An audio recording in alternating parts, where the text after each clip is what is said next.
Dragon Ball Super episode 92, and boy, okay, the episode as a whole, it was good. Don't get me wrong, the episode was good, but to me, there are three standout moments in this episode that I really want to talk about. The first one, Krillin. That ending bit with his speech about his speech that he said to Goku, that made him MVP of the one of the MVPs of the episode for me. And technically, he was right. The mere act of not telling only a few select people, but not everyone that was going to join this team, showed he didn't trust them. He either that or like, okay, I want to give Goku the benefit of the doubt that he was just so freaking absorbed in the in the prospect of the tournament that in the prospect of the tournament that that he didn't really think it was important to tell them, or maybe it was just Beerus's whole idea of not telling them. I don't just him listening to Beerus's idea of not telling them, because I think it was Beerus who originally decided not to tell him. But in either way, Krillin was right. Just by not Goku not telling them at all, it was showing he didn't trust them in order to have his back. Because hell, like he said, like Goku said after they all found out, Krillin himself isn't.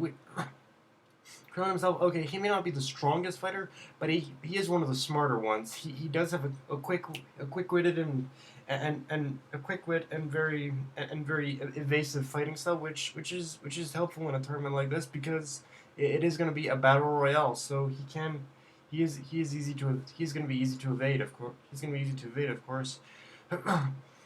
um, yeah, but yeah, like Goku, I hope this is something you carry on to the future, that you really need to trust your friends, bro, because I feel that's one of the things that Goku was lacking, and Krillin just brought it to the table. He's like, yeah, you need to trust us, motherfucker, and like, I was like, yes, Krillin, yes, I love you again.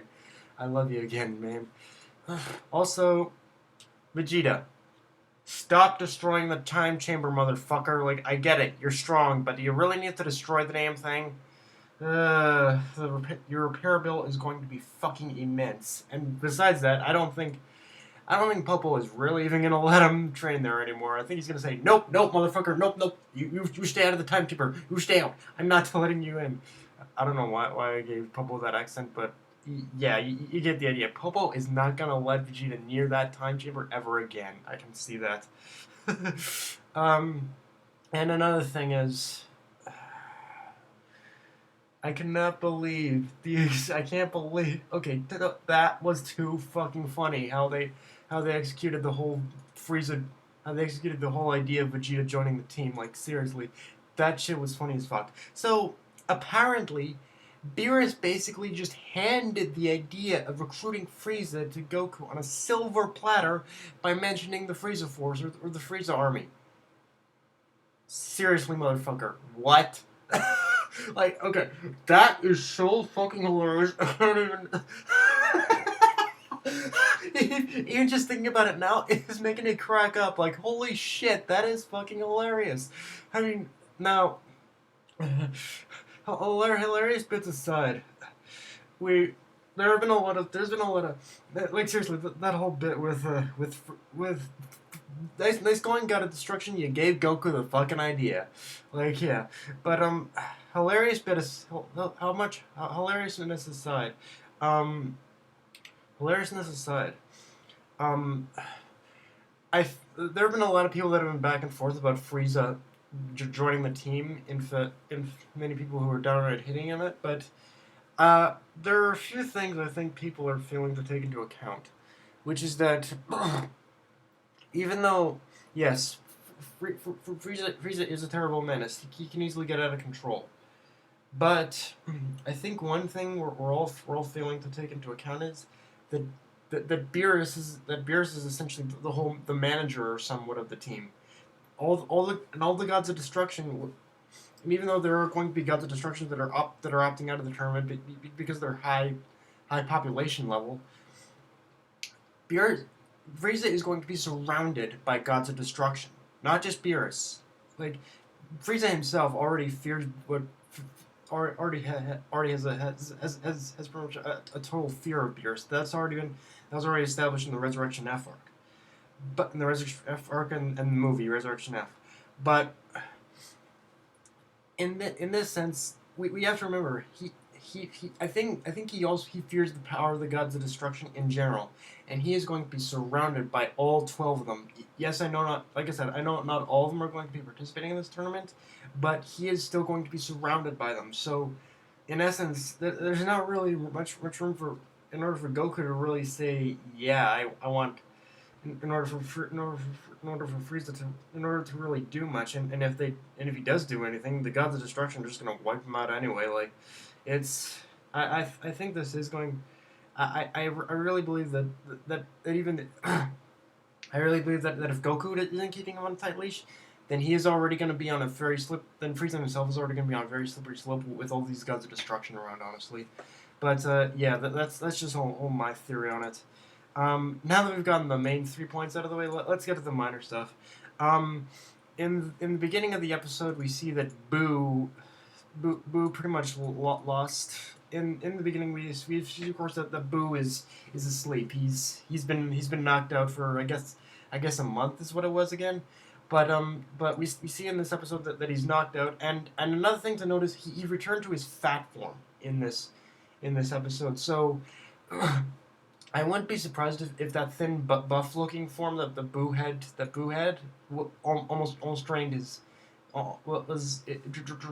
drained him almost. Like, I wouldn't be surprised if that thin buff form was the reason as to why Boo is in his like eternal slumber state or whatever you want to call it to begin with. And if that's the case, it is a little believable, I suppose. But it also like it also is kind of weird in a way that assuming a form like that would. I guess drain it is a little weird, but I think I can understand why a form like that would drain his energy in a way.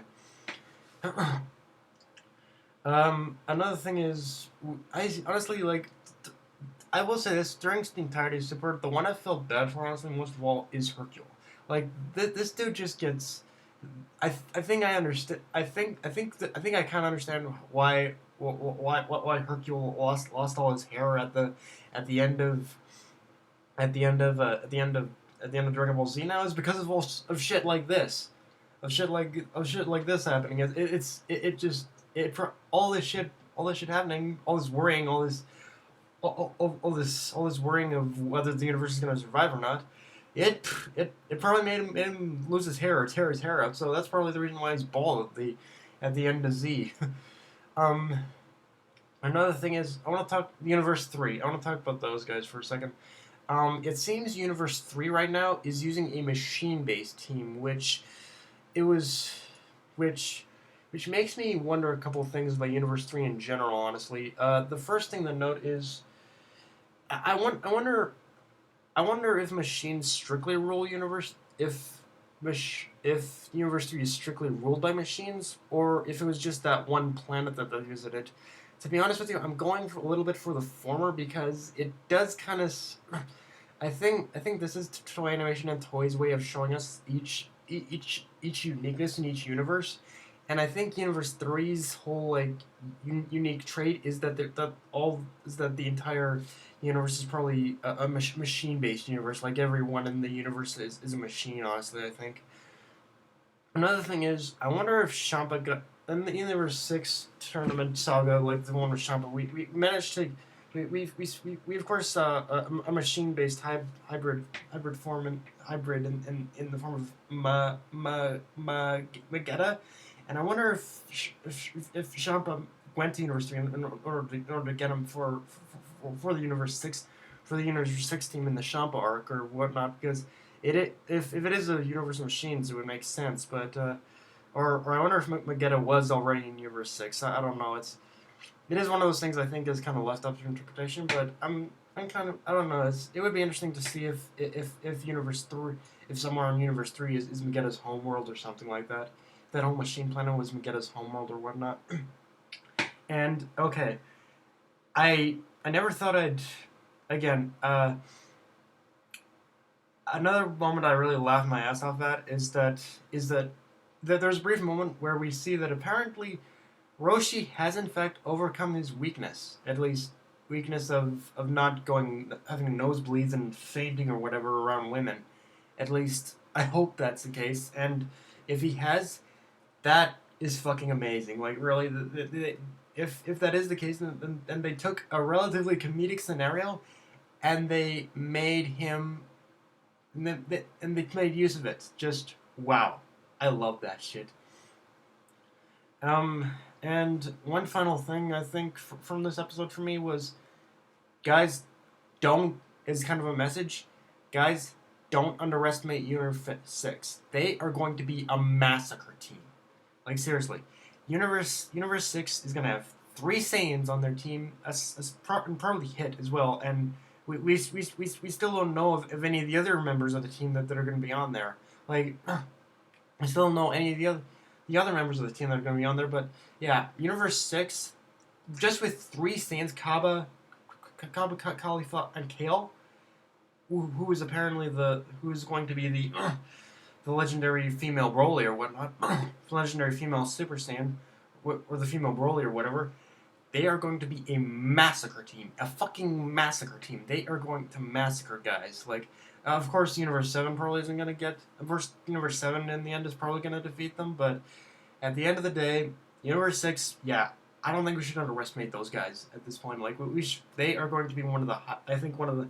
Aside from Universe 7, of course, Universe 6, I think, is going to be one of the of course, going to be one of the main highlights of this arc, and I can't wait to see Kaba, Kale, and of course Cauliflower going. Like, I want to see this female Super Saiyan, but I want to see what those other two can do, what those other two can do as well. Like, yeah, this is gonna be an insane tournament, honestly. But yeah, guys, that's my review slash I guess total fanboy-gasm about the episode, honestly. Like, and it was a very good episode, honestly. A lot of great bits and just a lot of great heartfelt moments too. I think in a way too. But yeah, but yeah, guys, that's my review. Hope you enjoyed. If you enjoyed the video, like, comment, subscribe, or follow me on Twitter and Facebook. That anime, signing off. Later, guys.